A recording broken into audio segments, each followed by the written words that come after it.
Hey friends, welcome back to our channel. तो आज हम लोग कंटिन्यू करेंगे चैप्टर 2 फॉर्म्स ऑफ ऑर्गेनाइजेशन। तो आज हम टॉपिक कवर करने वाले हैं जॉइंट हिंदू फैमिली बिजनेस। तो नाम से ही क्लियर हो रहा है ये हिंदू के जॉइंट फैमिली बिजनेस की बात करता है। तो यहाँ पे ये बिजनेस ओन्ड एंड कंट्रोल्ड होता है by the Hindu undivided family, यानी जो जॉइंट फैमिली होती है उसका जॉइंट बिजनेस गवर्नड होता है। यहाँ पे ये गवर्नड होता है बाय हिंदू लॉज। इसकी मेंबरशिप की एक ही रिक्वायरमेंट है, बर्थ। आप जॉइंट हिंदू फैमिली बिजनेस में बर्थ लेते हैं और ऑटोमेटिकली इसके मेंबर बन जाते हैं।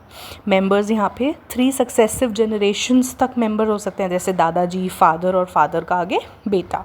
देन ये बिजनेस जो है एक head of the family control करता है, जिसको हम कहते हैं कर्ता। और जो अदर मेंबर्स होते हैं वो इक्वली अपना राइट क्लेम करते हैं प्रॉपर्टी पे, और उन जो मेंबर्स को कोपार्टनर्स कहा जाता है।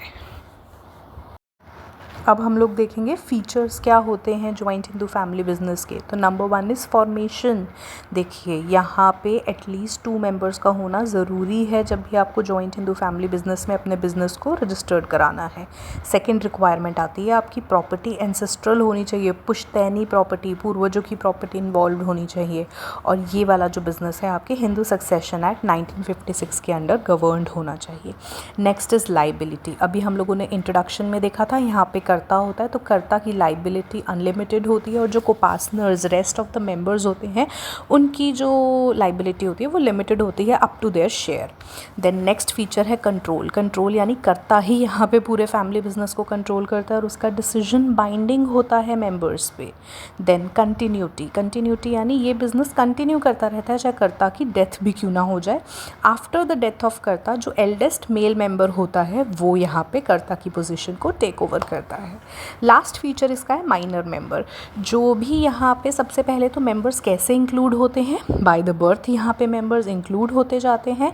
तो सिमिलरली जैसे ही कोई माइनर यहाँ पे बॉर्न होता है वो automatically joint Hindu family business का मेंबर बन जाता है।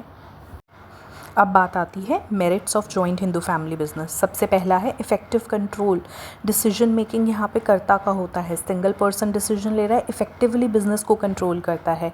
कॉन्फ्लिक्ट भी अवॉइड होते हैं क्योंकि हेड ऑफ द मेंबर की चलती है। Then no interference, rest of the member किसी भी डिसीजन में इंटरफेयर नहीं करते हैं।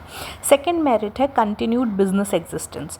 डेथ ऑफ द कर्ता से कोई भी बिजनेस को इफेक्ट नहीं पड़ता है। Limited liability of members. बहुत अच्छी बात है कि जो मेंबर्स होते हैं उनकी लाइबिलिटी लिमिटेड होती है, बट कर्ता की अनलिमिटेड लाइबिलिटी हो जाती है। नेक्स्ट मेरिट है इंक्रीज्ड लॉयल्टी एंड कोऑपरेशन।